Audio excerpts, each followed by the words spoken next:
Aphorism 12. As for materialistic atomism, it is one of the best refuted things there are, and perhaps no scholar in Europe is still so unscholarly today as to accord it serious significance except for handy everyday use, as an abbreviated means of expression. Thanks above all to the Pole Bosovic, who, together with the Pole Copernicus, has been the greatest and most triumphant opponent of ocular evidence hitherto. For while Copernicus persuaded us to believe, contrary to all senses, that the earth does not stand firm, Bokovic taught us to abjure belief in the last thing on earth that stood firm, belief in substance, in matter, in the earth residuum, in the particle atom. It was the greatest triumph over the senses hitherto achieved on earth. One must, however, go still further and also declare a remorseless war of the knife on the atomistic need, which, like that most famous metaphysical need, still goes on living a dangerous afterlife in regions where no one suspects it. One must also, first of all, finish off that other and more fateful atomism, which Christianity has taught best and longest, the soul atomism. Let this expression be allowed to designate that belief which regards the soul as being something indestructible, eternal, indivisible, as a monad, as a atom. This belief ought to be rejected from science. Between ourselves, it is not at all necessary by that same act to get rid of the soul itself and thus forego one of the oldest and most venerable of hypotheses, as it is often the way the clumsy naturalist who can hardly touch the soul without losing it. But the road to new forms and refinements of the soul hypotheses stands open, and with such conceptions as mortal soul, and soul as multiplicity of the subject, and soul as social structure of the drives and emotions, want henceforth to possess civic rights in the science. To be sure, when the new psychologist puts an end to the superstition which has hitherto flourished around the soul idea with almost tropical luxuriance, he has, as it were, thrust upon him into a new wilderness and a new mistrust. It may be that the old psychologist had a merrier and more comfortable time of it. Untimely, however, he sees that, by precisely that act, he has also condemned himself to inventing the new, and who knows, perhaps to the finding it. Aphorism 13. Physiologists should think again before postulating the drive to self-preservation as the cardinal drive in an organic being. A living thing desires above all to vent its strength. Life, as such, is will to power. Self-preservation is only one of the most frequent and indirect sequences of it. In spirit, here as everywhere, beware of superfluous teleological principles, such as the drive to self-preservation. We owe it to Spinoza's inconsistency. For this is a requirement of method which has essentially to be economy of principles. Aphorism 14. It is perhaps just dawning on 5 or 6 minds that physics too is only an interpretation and arrangement of the world, according to our own requirements, if I may so say so, and not an explanation of the world, but insofar as it is founded on belief in the species it passes through for more than that and must continue to do so for a long time to come. It has the eyes and the hands on its side. It has evidence and palpability on its side. And this is the effect of fascinating, persuading, and convincing an age with conventional plebeian tastes. For it instinctually follows the canon law of eternal popular sensualism. What is obvious? What has been explained? Only with that can be seen and felt. Thus far has every problem to be scrutinized. Aversely, it was precisely in opposition to palpability that the charm of the Platonic mode of thinking, which was a noble mode of thinking, consisted, on the part of men, perhaps rejoiced in even stronger and more exciting senses than our contemporaries possess.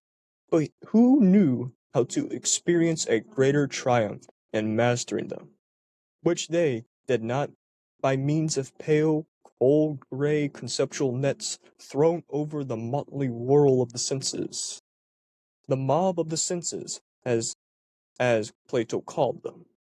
This overcoming and interpretation of the world in the manner of Plato involved a kind of enjoyment different from that which the physicists of today offered us, or from that offered us by the Darwinists or anti-teleologians.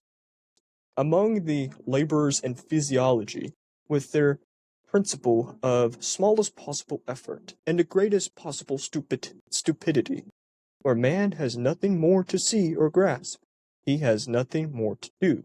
That is certainly a different imperative from the Platonic. But for a uncouth, industrious race of machinists and bridge builders of the future, which has nothing but coarse work to get through, it may well be the right one. Aphorism 15. If one is to pursue physiology with a good conscience, one is compelled to insist that the organs of sense are not phenomena, in the sense of idealist philosophy. For if they were, they could not be causes. Sensualism, therefore, is at least a regulative hypothesis, certainly a heuristic principle. How? And what others even go so far as to say that the eternal world is the work of our organs. But when our world, as a piece of this eternal world, would be the work of our organs, but then our organs themselves would be the work of our organs. This, it seems to me, is a complete reductio ad absurdum. Supposing that the concept causa si is something altogether absurd, consequently, the external world is not the work of our organs? Welcome, everyone. Today I've invited another guest. Buddy, my name is Fouad. I'm glad to be here and take part of this discussion that we got going on today. Appreciate you accepting the invite for today. Previously, on this episode of Dragon Ball Z, that's yeah, I said this before, but I'll say it again. But previously, we discussed Aphorism 10 and 11, and that with Kant's categorical imperative and his table of categories of a metaphysical and moral um, faculty, how it plagued and poisoned the youthful spirit of the Romantics in Germany, and that it altered their sense of oneself to a pious sense in a form of duty and intuition to this duty. Today, we're discussing the atomistic and materialistic side of Nietzsche's critique in Beyond Good and Evil.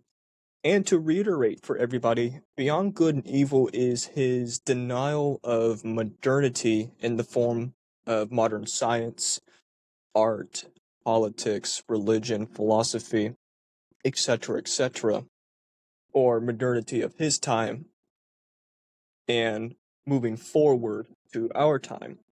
In Aphorism 12, we first see his critique of material atomism. And he's saying that it's a best refuted things that could possibly be, and no scholar in Europe is so unscholarly today that it becomes a serious significance, but at the same time, a handy everyday use. And he uses two crucial people who are credited in Poland for creating to a degree, modern atheism, Copernicus and Boskovic. Bolshevik was a contemporary of Nicholas Copernicus. Everybody's heard of Copernicus, of him denying the geocentric theory that we're in the center of the universe and that everything revolves around us. But he denied the theory of saying it's a heliocentric, and that shattered the pride of the dominant religion of the time, religion, well, Christianity, of saying that we're in the center, we're important, God made us to do this, this, and that. But Copernicus is saying no, he didn't mean this, this, and that. He means that we're revolving around this ball of gas and not ourselves. So stop being so selfish and get on board with this, etc., etc.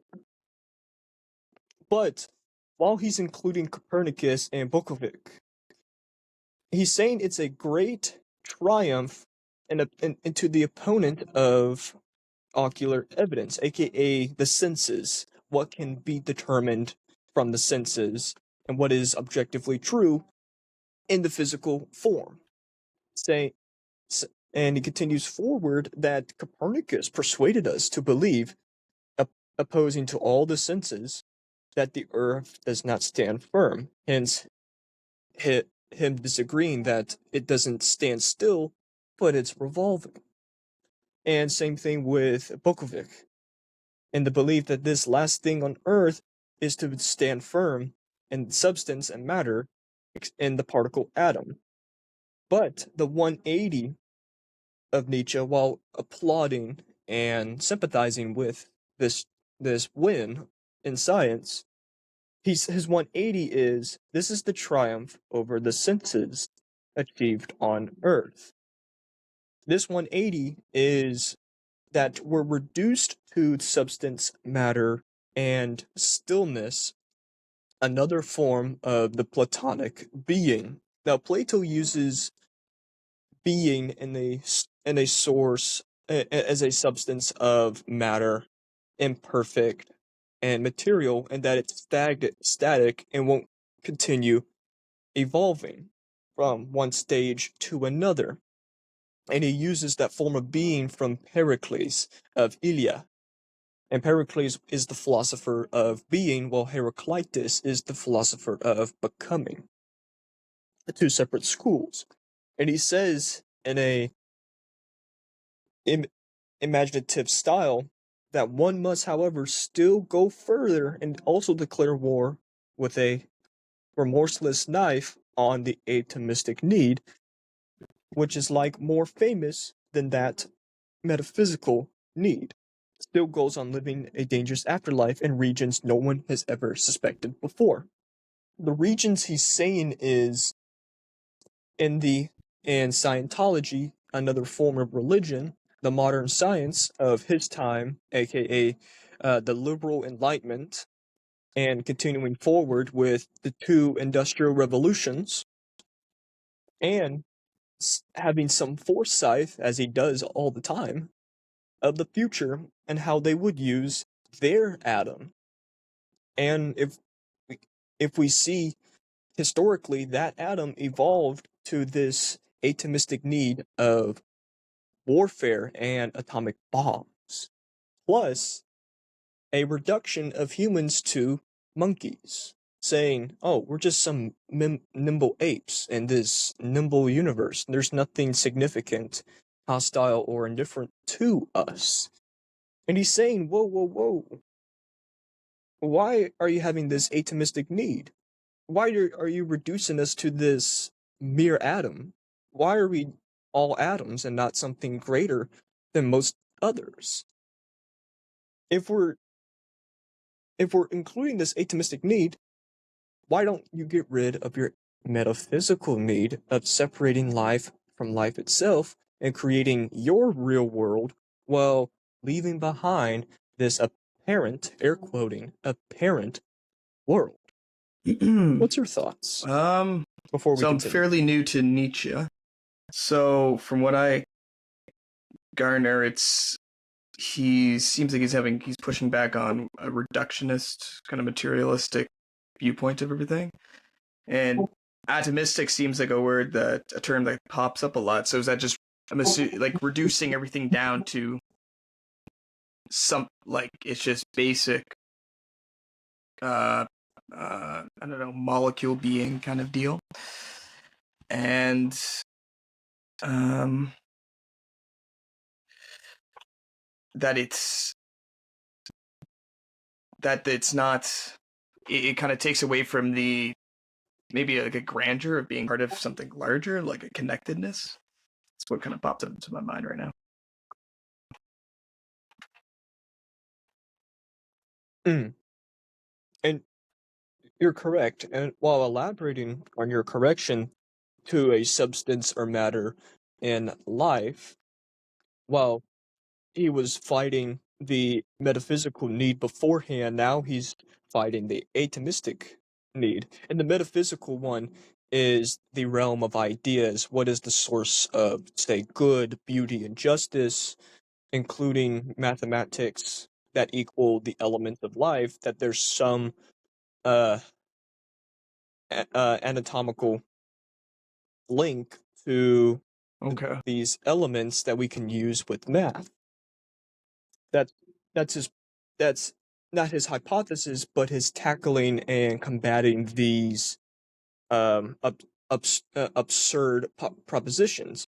And he says it here that living a dangerous afterlife in regions no one else suspects it to be, is him saying that while you're leaving this one region and entering another, or you're inside a region that you still are stationed in, you're continuing this need or demand of atomism and metaphysics, in the sense of you're not ridding of what is lethal, poisonous, and to a degree life denying of your senses, but you're throwing or moving your senses to a side for these rational senses and having a faculty of reason while Right. Okay. weakening I think I see what you're who saying. you are. So kind of denying your senses is kind of And your people, like a rationalistic primary approach would be to almost discard your experience as a living being and what that informs you of reality in that sense. mhm. And you translate that to society, how and he uses a metaphor in later in this work. The Cypometador is a climbing plant from Java. He illustrates with this plant his ideas of society and personal excellency.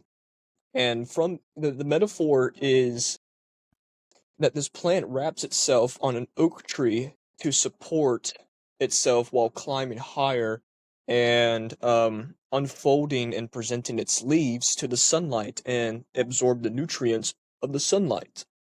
He's saying the same thing with society, but in this sense, society's dependent and weakening themselves for the name of science, rationality, dialects. He ridicules dialects as a last defense and a last weapon to use in a argument if the person isn't winning Right. What or do you mean by overcoming dialects, if you don't and mind me asking? dominating the opponent, etc. Dialogue. Dialects, just dialogue, using using fancy and educated words for somebody who doesn't use those words. One example, um, in Aphorism 11, there's a concept from Kant, synthetic judgments a priori, and how is it possible? And Nietzsche says, with another, why not say another Hmm. question? Are they necessary? Because while it's unnecessary to resolve what these synthetic judgments are, but why are we concerned with them? And plus, people won't understand what a priori is. So what's the utility of using the word a priori Okay. in I a think I see what sentence you're saying. of judgments. And plus, I'm not using the Hegelian dialect where it's a conclusion of two opposites, and that dialect is teleological and infested with mysticism in Hegel. And in the source of dialects, think Right. of Socrates Okay. and the Plato dialogues, where where Plato is writing dialogues of Socrates versus another person, and at the end, it's bigotry and bias to where Plato says, "Oh, the guy that was facing against Socrates lost, and he overcame Okay. with grief, and etc. etc." He continues forward in including another atomism. One must also, first of all, rid off the other more faithful one, which is Christianity's soul atomism, that has been taught the best and longest. So now he's entering another atomistic need in the form of the soul.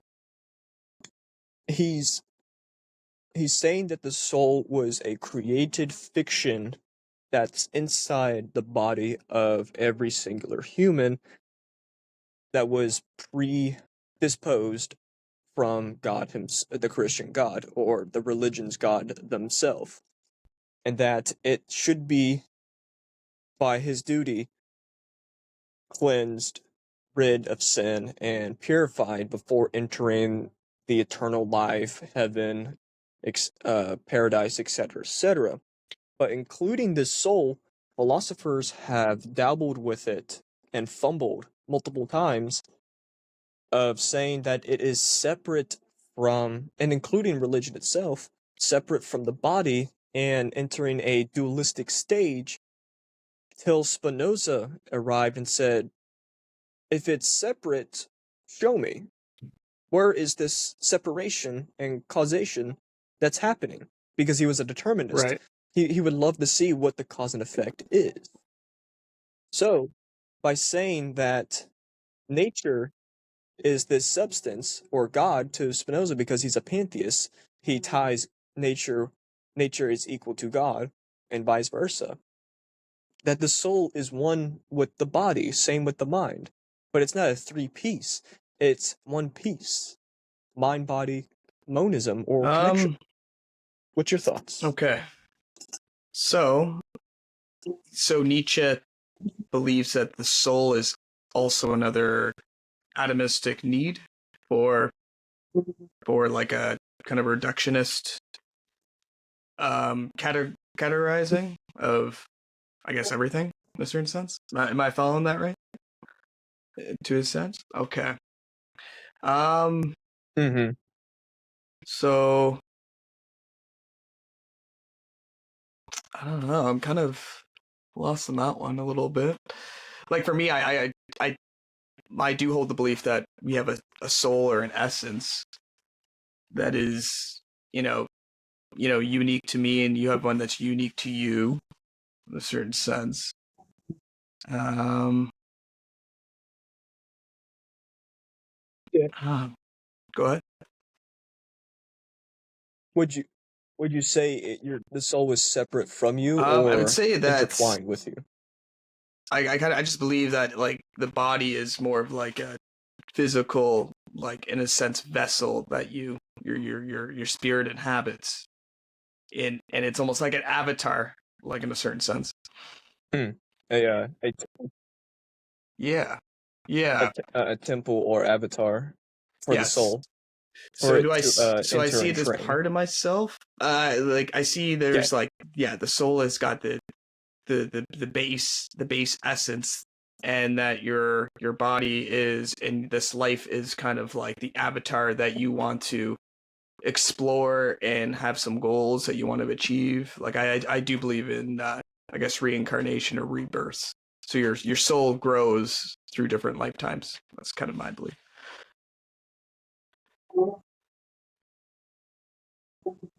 Okay. It's a great perspective. I'm I'm the version. My perspective is that it's that the soul it doesn't exist from a religious slash spiritual sense as it was created as a fictional concept to hinder, limit, and repress a person of their life. But I agree of a noble soul that they are selfish, unconditionally selfish, not in the surface thinking or common thinking of people think of selfish, but as as selfish to their values and their principles and boundaries, and people respecting their Right. So is boundaries that in what? this sense Because of I was selfishness. wondering now, thinking about, um, was it Kant that believe, or no, Nietzsche thinks that the soul is a fictitious construct by religion. Okay, so the way that what your perspective on it Hmm. is that it's, um, and I tend to agree that it's like it's like this embodiment of freedom, like a free force. You know, you have your own set, your own code of honor kind of idea, the way that you want to go.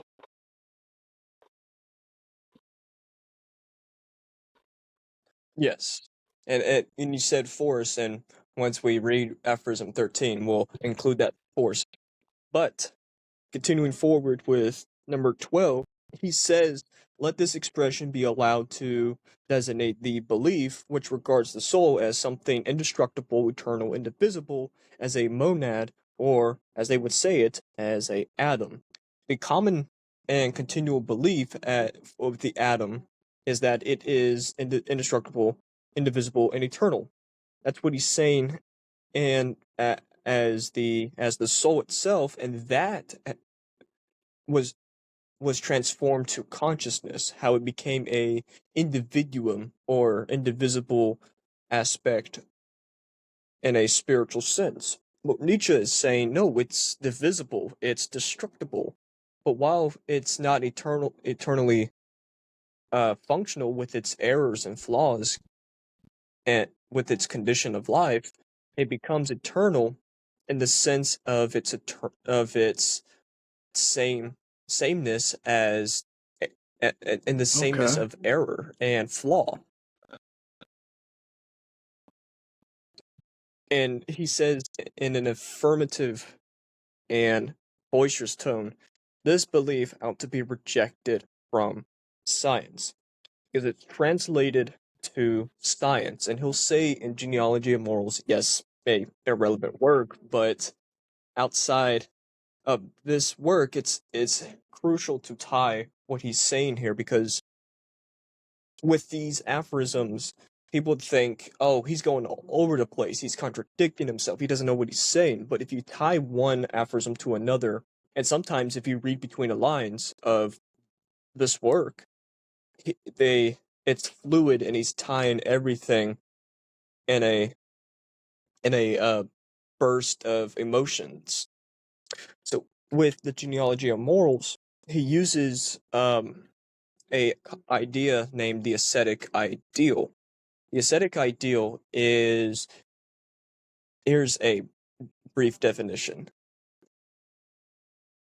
that it's a renunciation or denial of material, earthly, and life affirming values, gifts that are inseparable to reality, and having an ascetic life, aka living with yourself, uh, restricting the measure of pain in your life, etc., etc.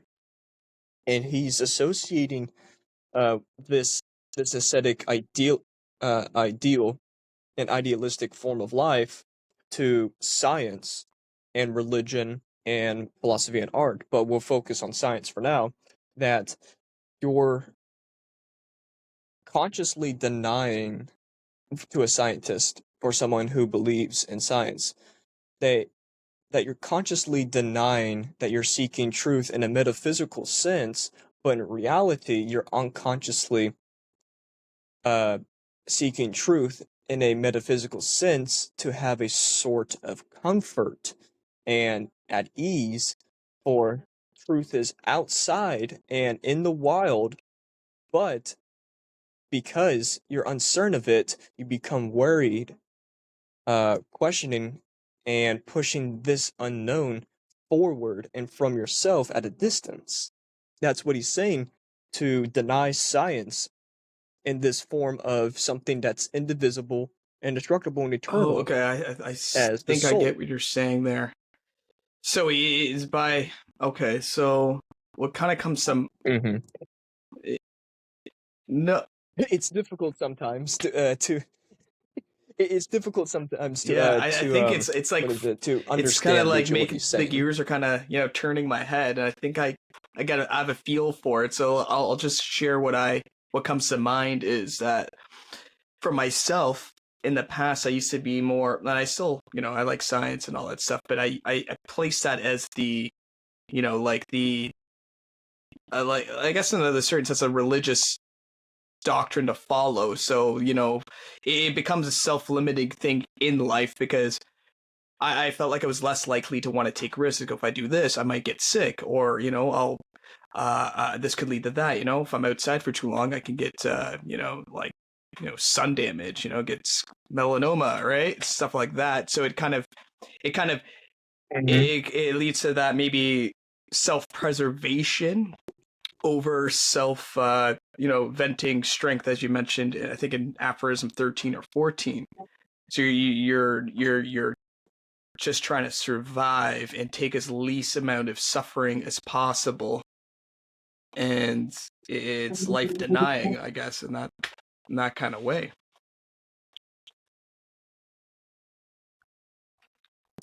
And while denying life itself, you're suffocating your power, and um no, you're limiting your power while suffocating your will as a source of power inside you. And what I'll I'll define everything in Aphorism 13. It's a short, but while Okay. it's a short aphorism, it's impactful every time.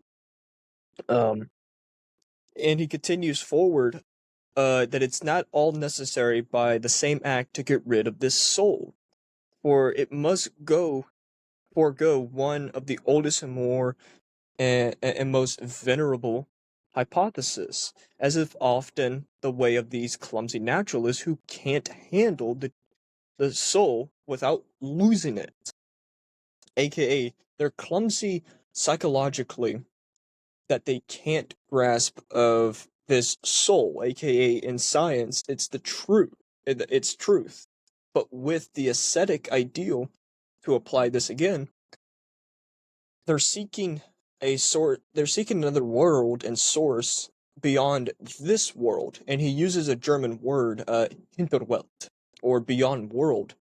And in Aphorism 10, he associates this with the real and the parent world. The real world is for the philosophers, or in the context. I say this every time, that I'll use people because they continue regurgitating what people are saying from back then, but in the context now, philosophers, scientists, artists, etc., etc. While separating this world and another world, they say that other world is the true, real one. Well, this one is imperfect and apparent, so I don't need to worry about this one. I just need to worry about that other one. And this is the scientist with his motive for truth. While he's sacrificing his precious time for it, it's a source of power to him.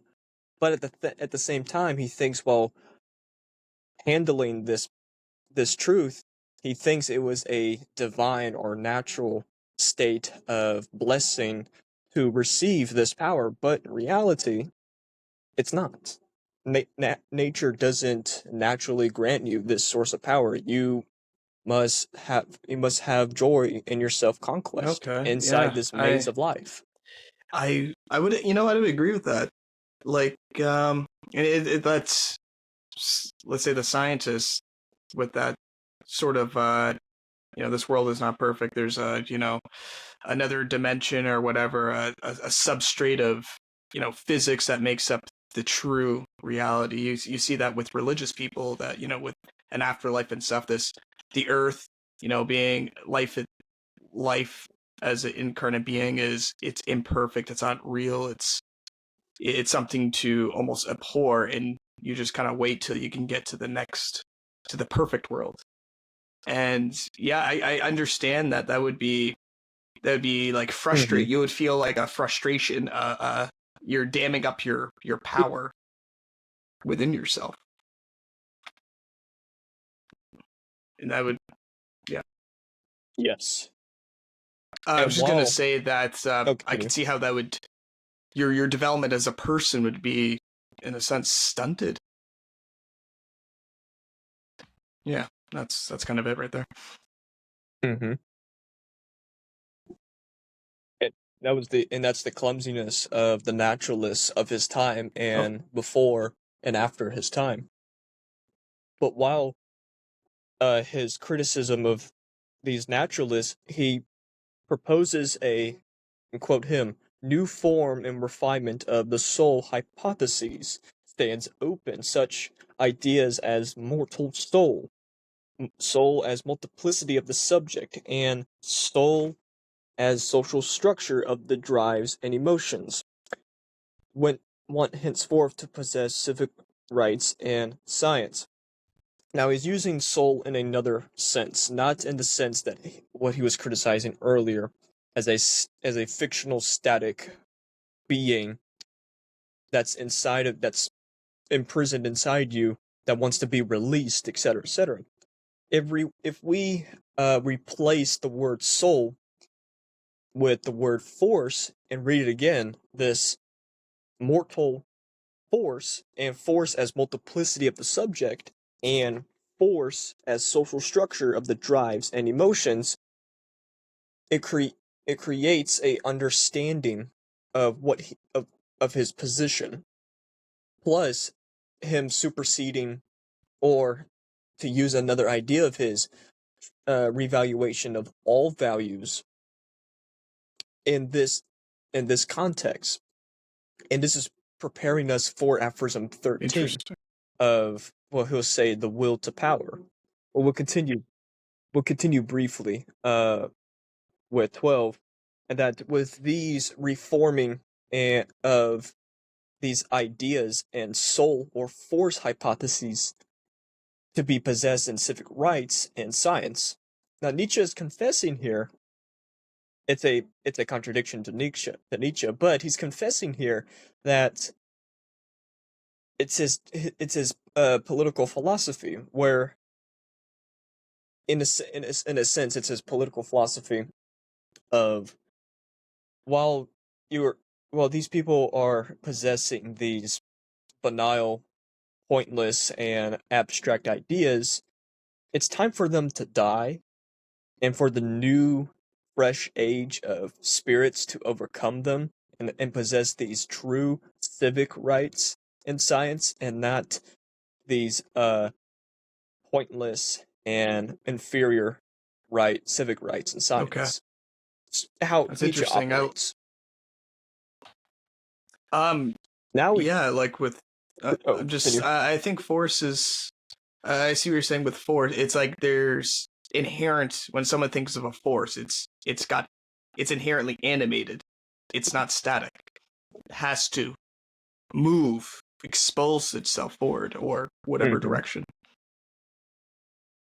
Yeah, that's all I wanted to add there. Yes, appreciate that. Now he criticizes the psychologists. You'll realize a theme here in Nietzsche. He'll criticize everything, and with his criticism, there's a degree of truth, or a absolution of truth of what he's saying, depending on the person.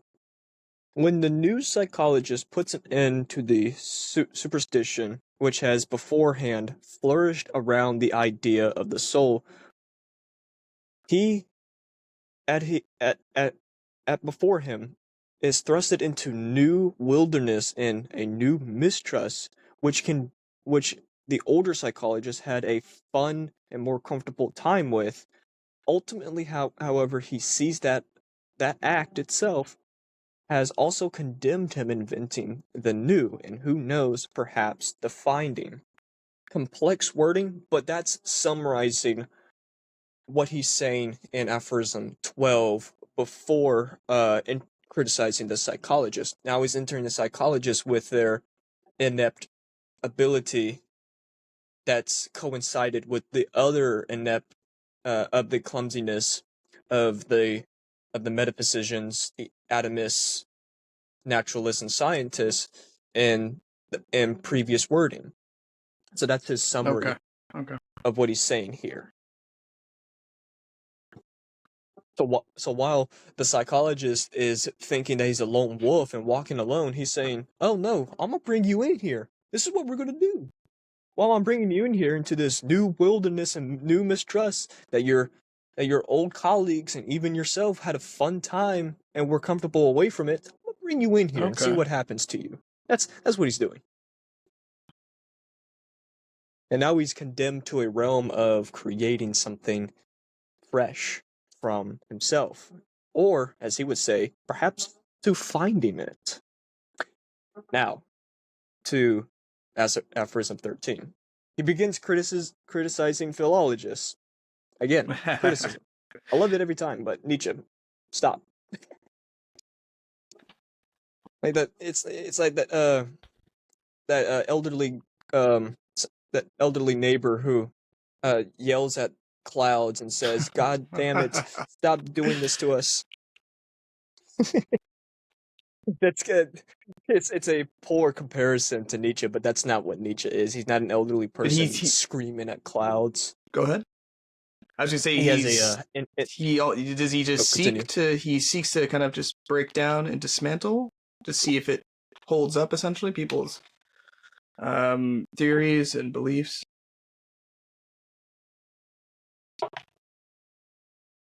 In a form, he's a modern Socrates, but in a respecting sense of Socrates, that he disassociates with the Socratic method of life, and he uses the tool of not a Socratic dialogue, but a Socratic approach of questioning these pre-established values and morality and metaphysics and why it's stagnating humanity and society and not progressing it to a flourishing ideal, and in this sense a natural ideal of the overman. Yes, of course. Or you've heard the German word, the Übermensch. Who hasn't heard of the Übermensch? He's in he's a DC character. Oh, wrong Ubermensch.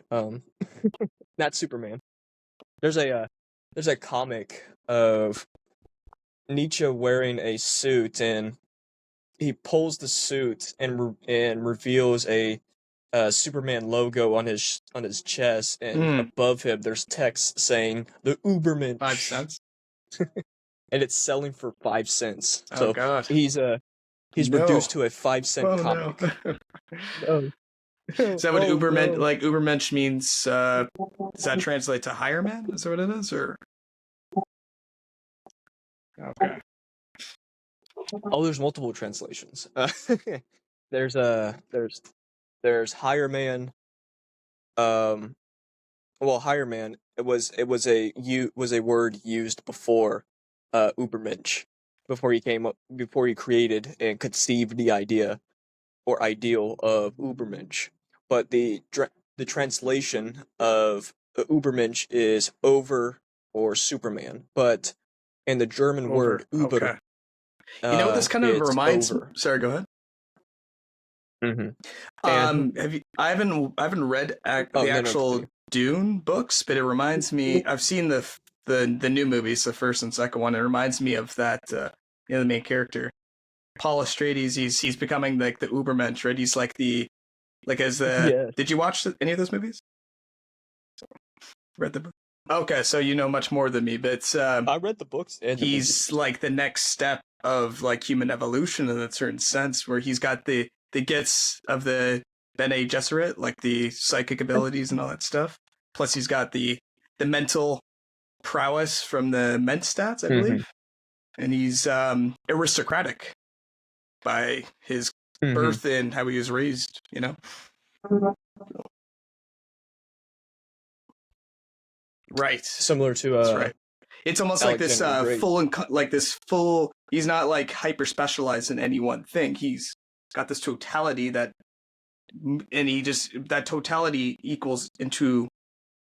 He's more than the whole of all those things, in a certain way.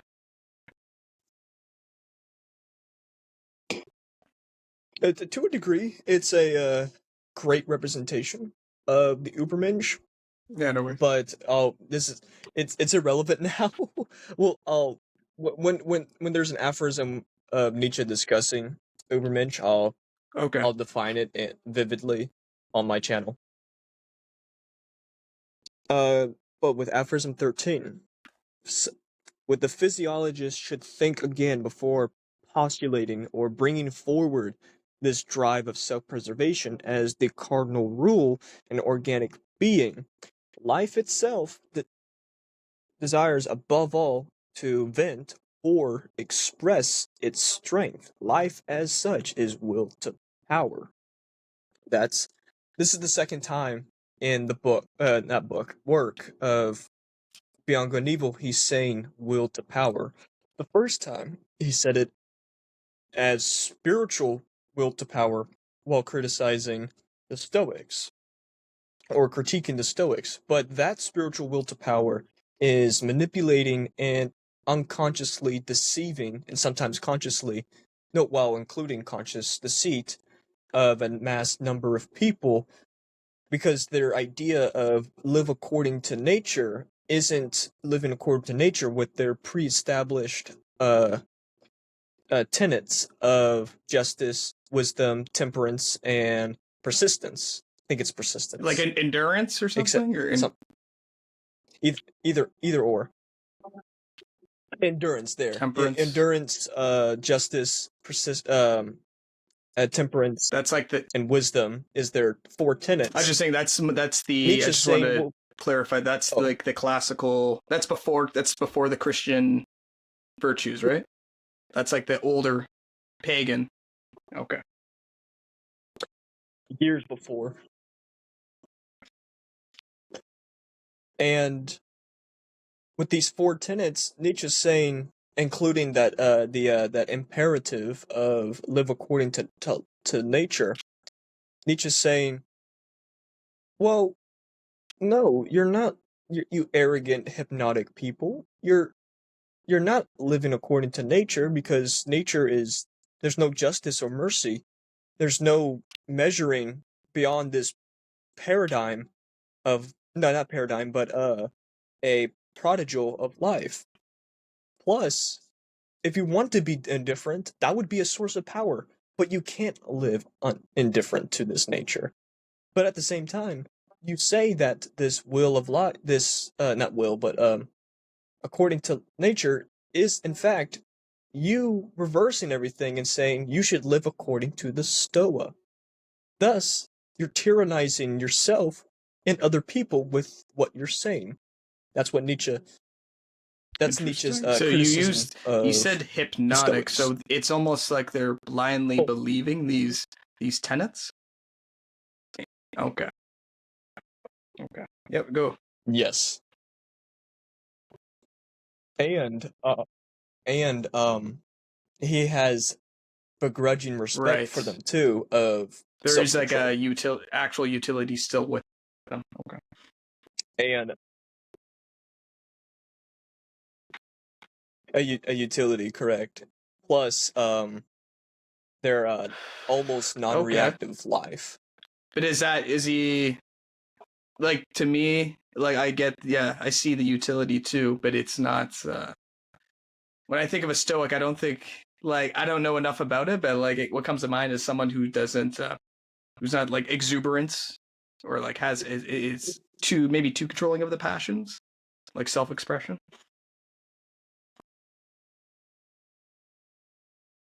They're not attached to everything, and they realize everything is not permanent, and it happens It just think of Right. the quote. It is what it is, and they continue life. But Right. So if both active and passively. yeah, there is utility to the, you know, it is what it is, but at the same time, it kind of, by doing that, you're telling yourself that why even bother trying to change something? Okay. Mm-hmm. And that includes the self-preservation as a cardinal rule in an organic being, as he said, because life, above all, wants to vent or express its strength, the will to power.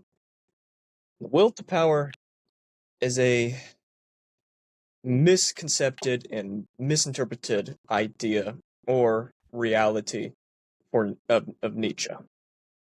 The will to power is a first, the will is not singular or an independent unity, but a collection of emotions, passions, desires, thoughts, etc., that are competing for the psyche, and who which will acts and controls in the psyche moves the person forward or life forward. And if you exclude humans, they're included in life. But if you exclude from a human view to a life view and a cosmos view, that's the and you will say in Beyond Good and Evil too that the life is will to power Okay, and interesting. nothing outside. So that And power is dominant a dominant force to not solely survive or preserve or to exist, but to manifest or express itself, to create, become, alter reality. And it includes a sense of dynamics, that there's no fixed cause or separation of causes, that it's a continual a continual force that moves forward while there's no cause of it. At this Why? Because life functions naturally in its natural virtue, aka, as we said earlier, it is what it is. But in this oh, form, I see. it is what it Okay. is actively. Okay. So what I was thinking though too, the will to power for life is the best way of self-preservation because you're dynamic, you're adapting, you are gaining capacity, and depending on the environments, it's going to take different types of. It's going to take a different form per se.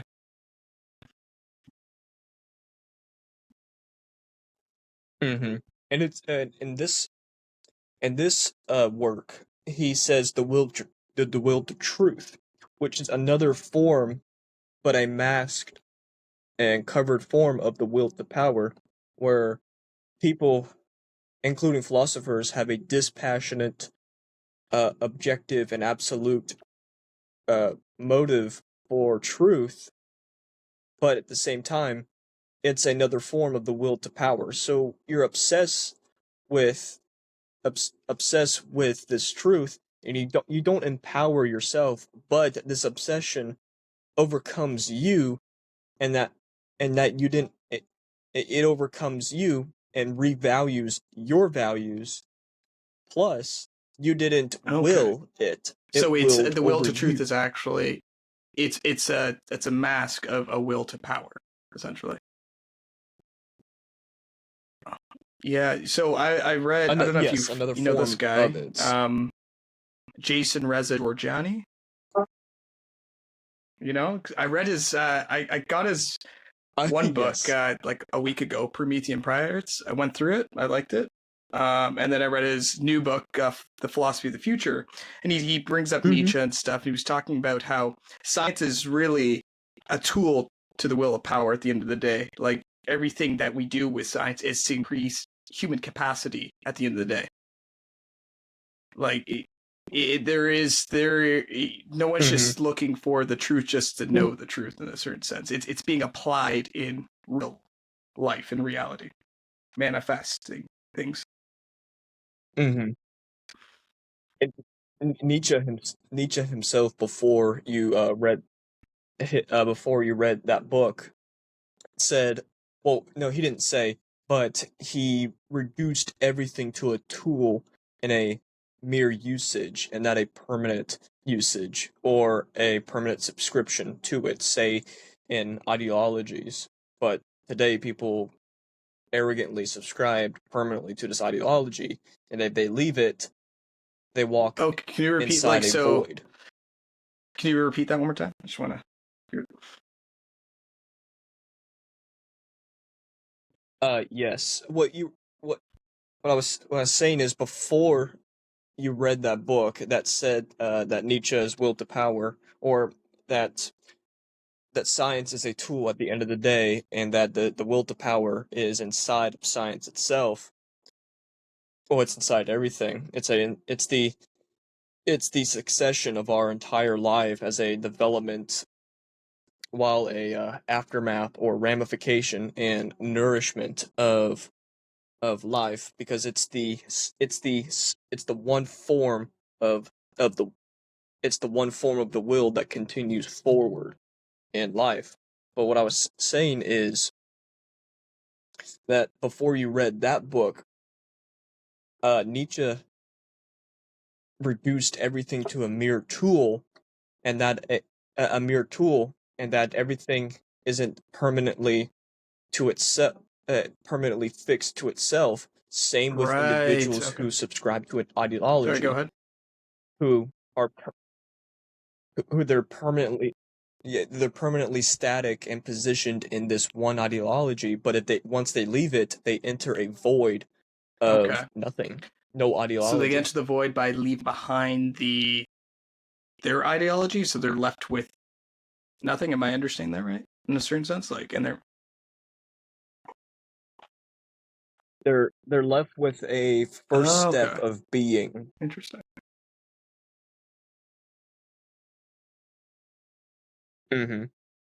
And with the will to power, it includes everything from procreation, ramification, nourishment, plus it's not, as I said, a independent unit, not an independent unit in the realm of metaphysics, because with Nietzsche, metaphysics in a Platonic Christian sense is static and fixed. But with Nietzsche, metaphysics and the will to power is in between reality, physics and metaphysics. It's not one-sided. Because in this sense of metaphysics, you can't grab the power. You can't grab the will to power, or the will itself, because it appears at its time and it disappears at its time, etc., etc. Say with information that enters one ear and it's exits like the other. not the right time for that person or whatever to, and he would grab it from a external will that affects them, and he calls that chance or fate. Everything independent, beyond control. I think so. Some of it is it's you're following everything. It's definitely tough. It's Nietzsche. It's Nietzsche. That's all you need to simply say. It's Nietzsche. Okay. Once you say it to people who have read Nietzsche, they'll say, "Oh man, I understand what you're going through. Welcome to my reality. It happens every day." And it was the same for me, because I've read Nietzsche for 2 years, and from day one, I'm thinking, "What am I getting myself into?" But once I continued reading and reading, I'm thinking, "This man's brilliant as hell." It is. He's very, very brilliant. Yeah, it's sparking all. It's very provocative, thought provoking.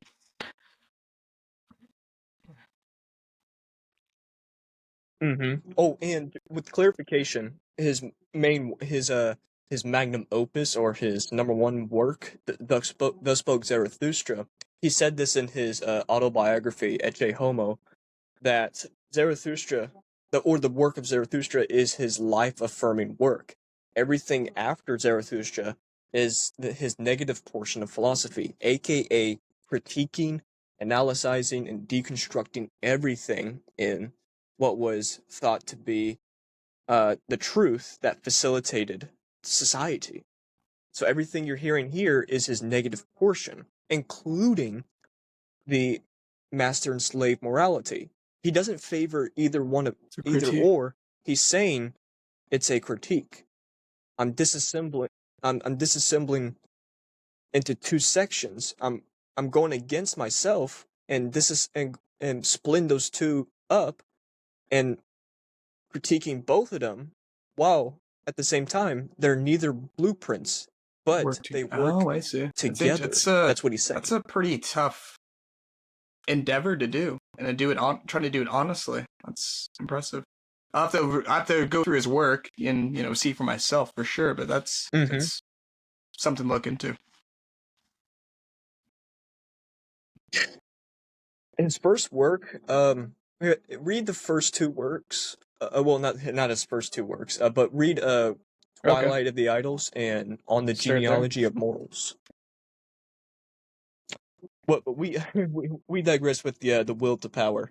But a fundamental piece to the will to power is becoming, in a Heraclitus sense. Becoming as in Heraclitus, he uses the word fire, and there's a quote of Heraclitus that says, "All things change to fire, and fire exhausts back into things." What he's saying there is, while fire replenishes life itself, it consumes and comes back to itself. Oh, okay. At the end of the day, air quoting. And while it's coming back to itself, it's becoming, replenishing, overcoming, etc., etc. Another idea and a great reality, self-overcoming, which involves self-commanding. So this fundamental piece of becoming, it is a monism which is conceived as becoming itself. It's a monistic drive or force, but it includes being. Why? Being is not opposed to becoming. Becoming includes being as the first step of life. So if you take it, go ahead. That's his That's his metaphysics, or a fluid, spontaneous form of metaphysics. He'll disagree with what I'm saying, but that's his form of metaphysics. That it's fluid, functional, not practical. This kind of reminds me. I wrote something about 2 weeks ago about the soul, and I was saying the soul is the most adaptable kind of substance in kind of reality. Like if you look at, say, you just look at reincarnation without believing it, your soul has to become a different avatar in each incarnation, whether you're different types of people, from different parts of the planet, different lifestyles, or different life forms. You are fluid and you're becoming in that kind of sense.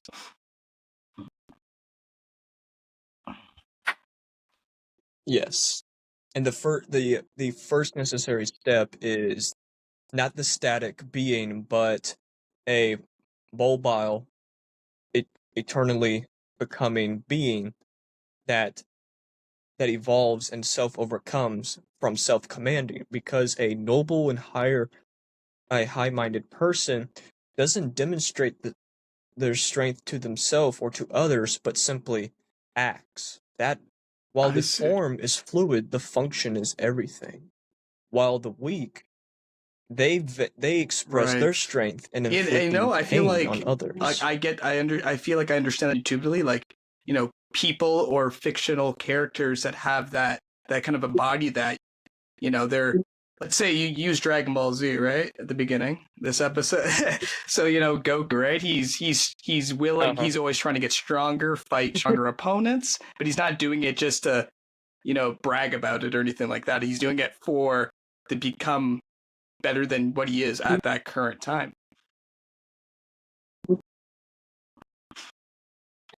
True, and including the psychology, Right. emotions, and pain of every episode.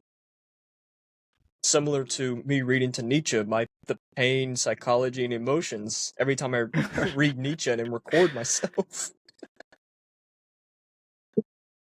And in sometime, and in including Russell and including you, the guest hearing and having the same psychological emotional state and pain of hearing this and not rationalizing but understanding what he's saying. But another crucial point is not to I guess rationalize that brings what you Nietzsche's down to the saying. road of atomism, right? In a certain sense, because you're now breaking it down by trying to rationalize it.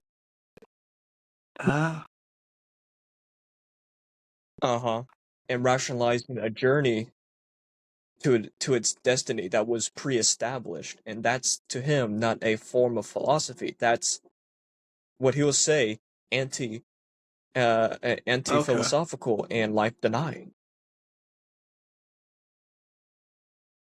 But in not rationalizing what he's saying, think of the word relationality. It's relational.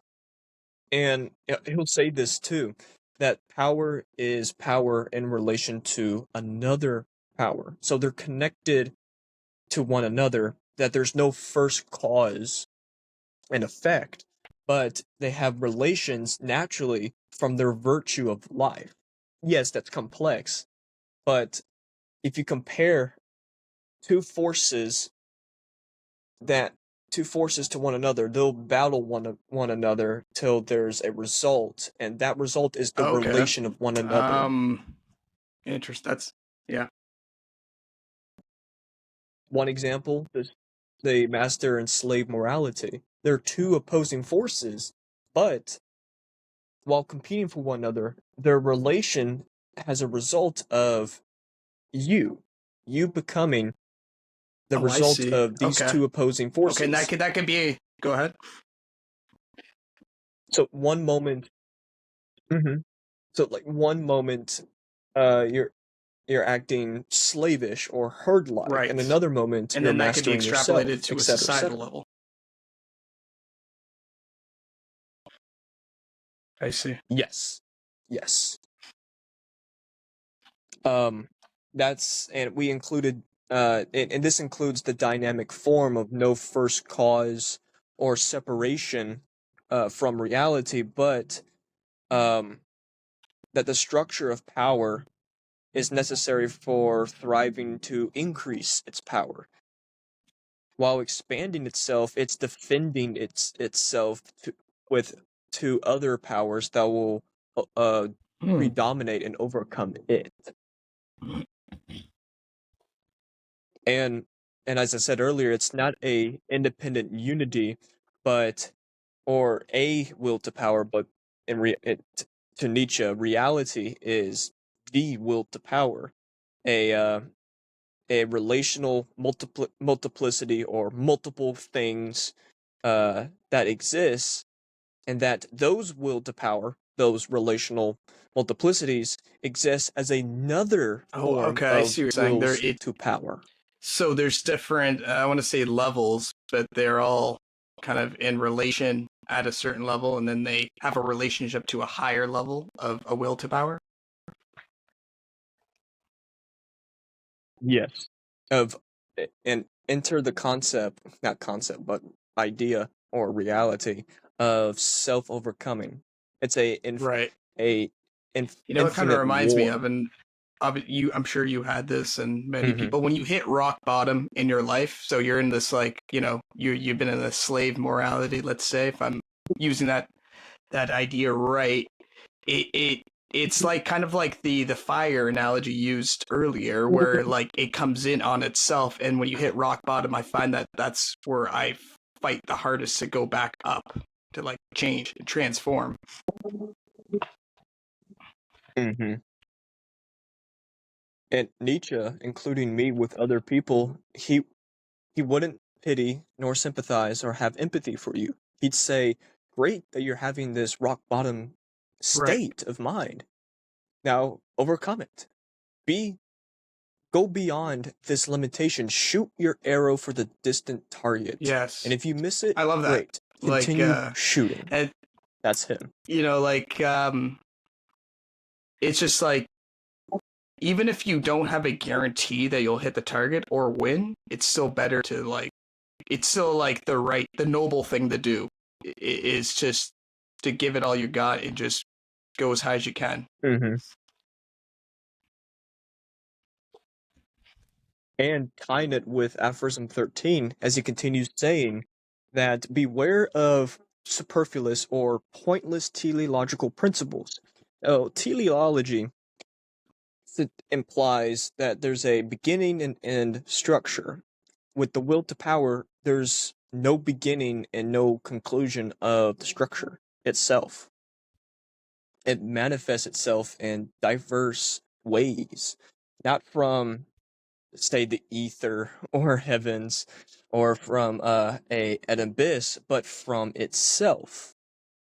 And nothing exists outside the game of this power relation. No withdrawal. Um, while including the chaos, people think that chaos is a mere burden to survive and passively overcome. In reality, that chaos is essential for Yeah, a I would agree. positive role of creativity. And to quote him, a great quote from Zarathustra is, "One must still have chaos Ooh, inside that's oneself beautiful. to I give like birth that. to a dancing star." Once we read Zarathustra, these videos would be like Okay, I'm looking forward to that. two That's hours sick. plus long.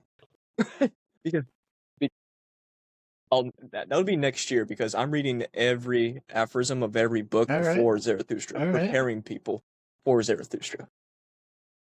And There you preparing go, Fouad. myself. It'll be my third reread. So in with this teleological principle that he's saying that's pointless, it's the motive or force for self-preservation. Because, oh, I'll just continue what I'm doing till the end, and it would be no point of be- going beyond this. And he associates this with Spinoza and how it's a inconsistency or requirement of method and the economic of philosophies of principles. He's tying it with Spinoza because Spinoza is a determinist, and determinists love separating events into Right. two aspects: cause and effect. That's Aphorism 13, a short one, Yeah. but it became a long one for us. With simply with Aphorism 14 and 15,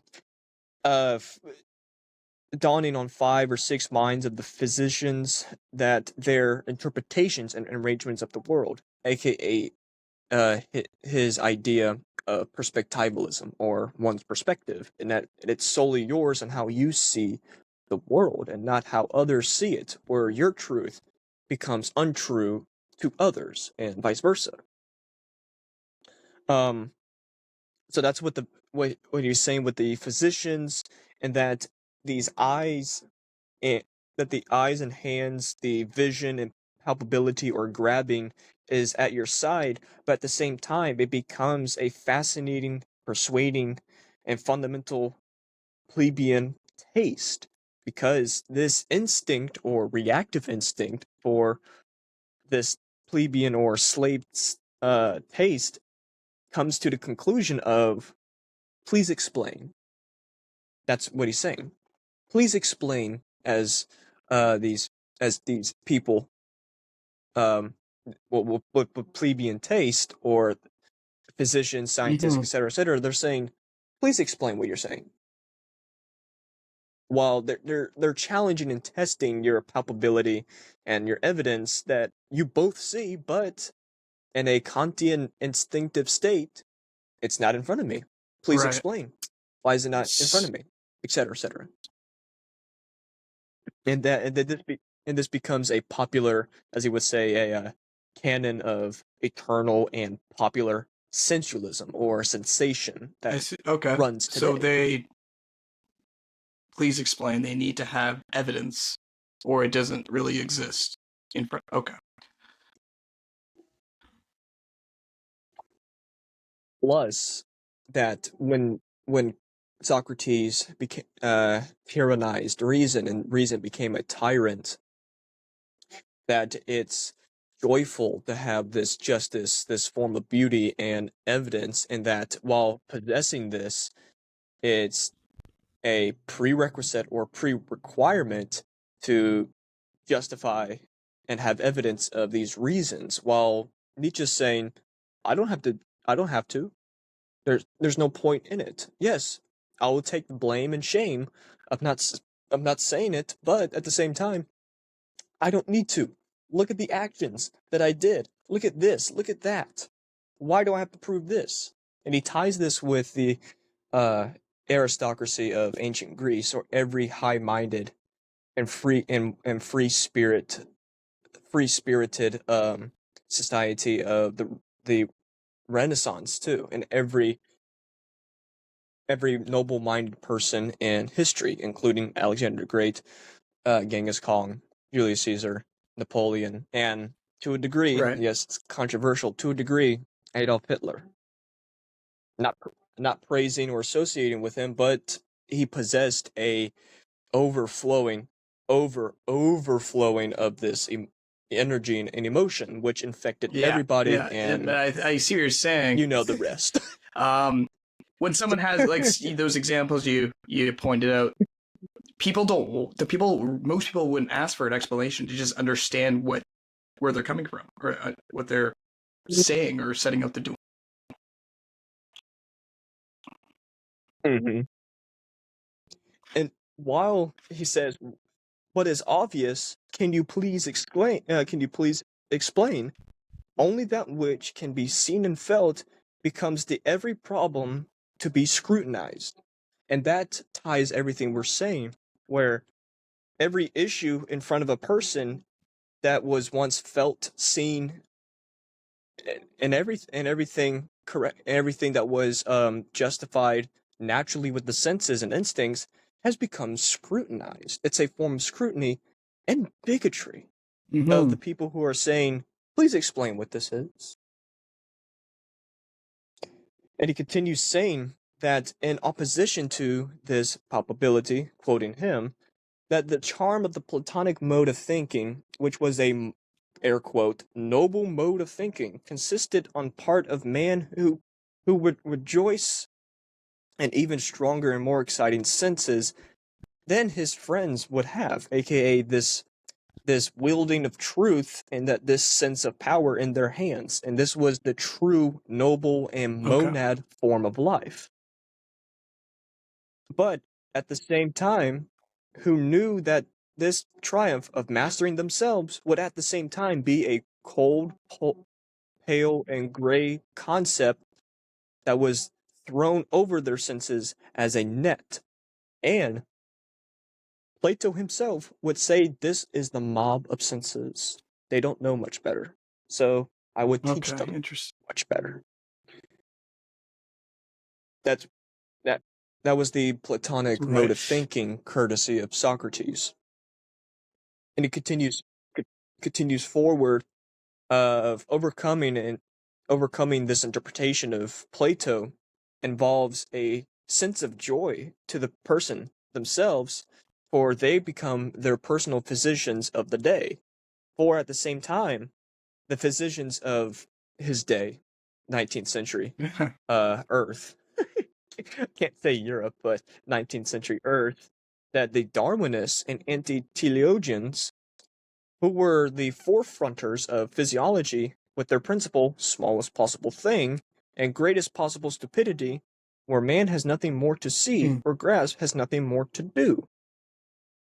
is itself a different imperative from Plato. But what he's saying here as the smallest possible effort is self-preservation, minimal effort, because the Darwinists and the anti-teleologians are denying what everything was said before of science and reducing everything to the smallest possible effort. And Nietzsche said, "Well, you just created the biggest possible of stupidity Right. in the human life." And he continues with that. With man has nothing more to say or grasp because he has nothing more to do. He's air quoting because once they're reduced to the Yeah, smallest that makes possible sense. effort, there's nothing left to do. Like you reduce it down to small. Yeah. So it would breed that mentality of, yeah, like minimal effort. You reduce everything out to the smallest denominator. What can you? What are you able to do with that? Mm-hmm. And this different imperative, as he says, is a different view of the air quoting Platonic noble mode of thinking, which it's a reaction to the Platonic mode of thinking. But Nietzsche revives our spirits by saying, "For there is an uncouth, industrious race of machinists and bridge builders of the future, which has nothing but coarse work to get through.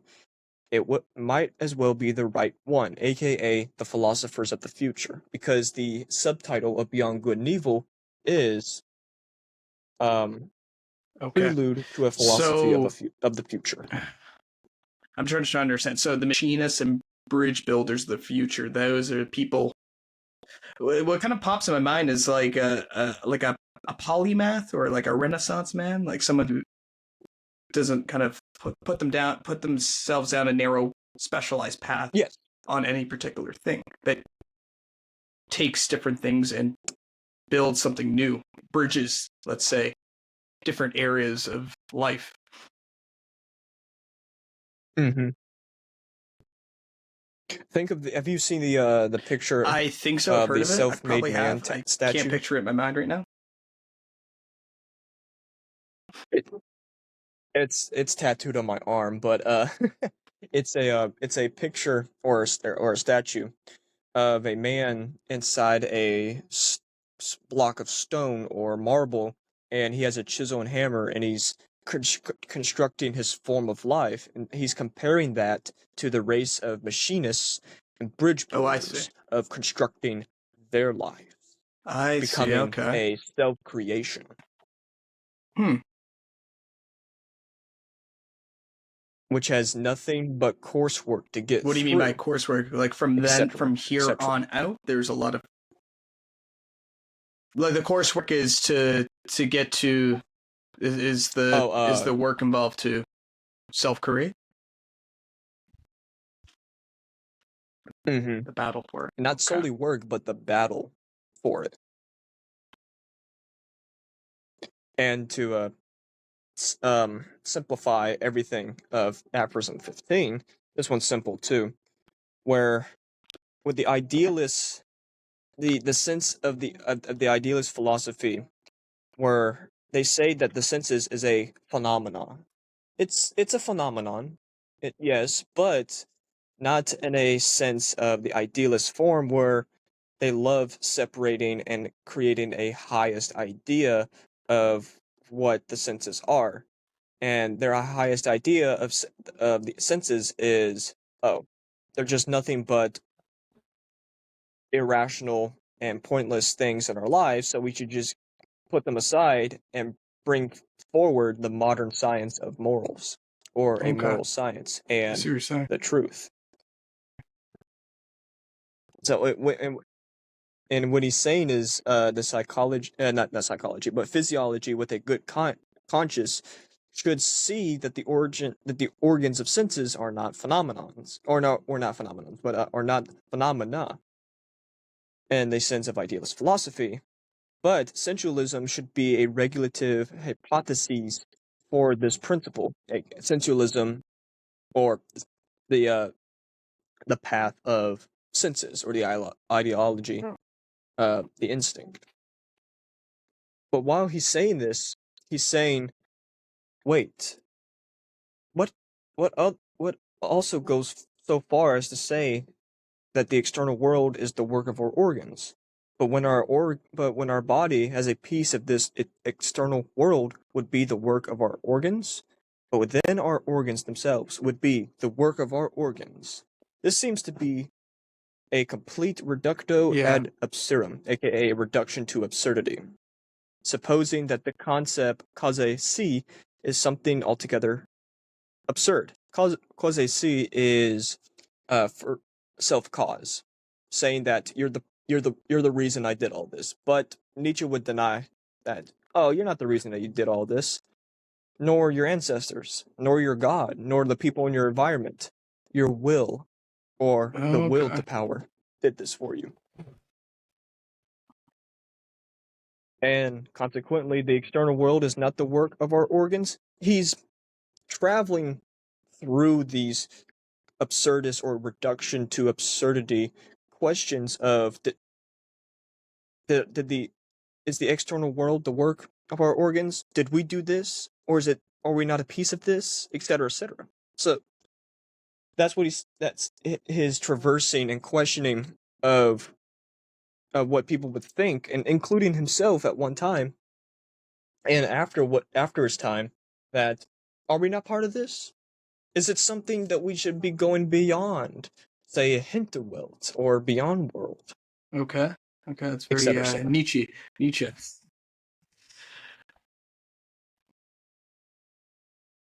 And including that, he would deny free will, unfree will, determinism, and self cause, and the first cause principle of with these questionings of did we're part of this external world? Is this the work of our organs? Hmm. Is the organs the Well, work that's a of bit our of a organs, mind etc., mind etc.?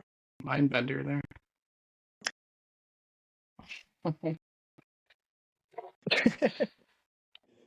And um, your final I thoughts of what we it's read? it's very thought provoking, and it's making me want to definitely have to read more of his work, understand more. There's a lot of things I haven't like these ideas I haven't really delved too deeply into. Like some of them are pretty new to me, so I thoroughly enjoy it because it's showing my ignorance in a lot of areas. So it's like, okay, there's places to grow, but I kind of I understand some of it intuitively. So it's exciting.